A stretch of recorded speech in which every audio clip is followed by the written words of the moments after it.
Yes, mambo ni aje, mambo ni vipi ewe mwana PMTV. Karibu kwenye updates za kimichezo ambazo kwa sasa kwa hapa nchini Tanzania sidhani kama kuna kitu kingine ambacho kinazungumzwa sana tofauti na dabi ya Kariakoo.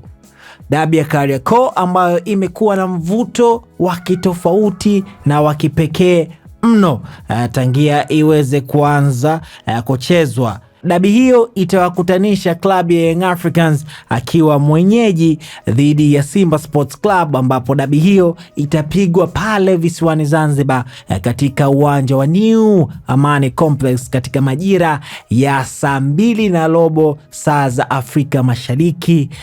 Dabi hiyo bwana imekuja na taswira ya tofauti, na hii ni baada ya msimu uliotamatika dabi hiyo kuweza kuchezeshwa na waamuzi kutoka nje. Lakini msimu huu bodi ya ligi pamoja na TFF kwa kushirikiana wameona wanaofaa kuichezesha dabi hiyo ni wazawa bwana, na si kusafiri mpaka nje ya mipaka ya Tanzania ili kuweza kuchezesha dabi hiyo. Na waamuzi ambao wamepangwa kuchezesha dabi hiyo, mwamuzi wa kati ni Nasoro Mwinchui ambaye anatokea Tanga.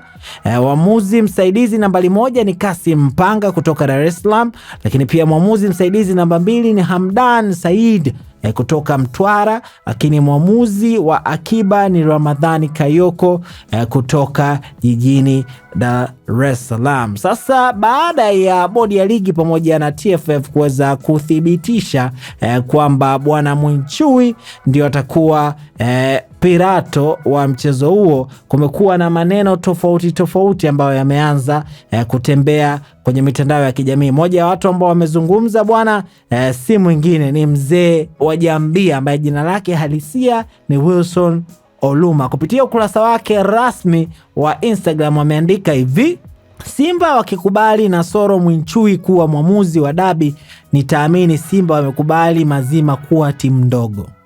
Akawa ameorodhesha sababu zake 4 ambazo zinamfanya yeye kuamini kwamba Mwinchui hatoshi kuchezesha dabi ya Kariakoo. Sababu yake ya kwanza ameandika Mwinchui sio mwamuzi bora kwa sasa Tanzania.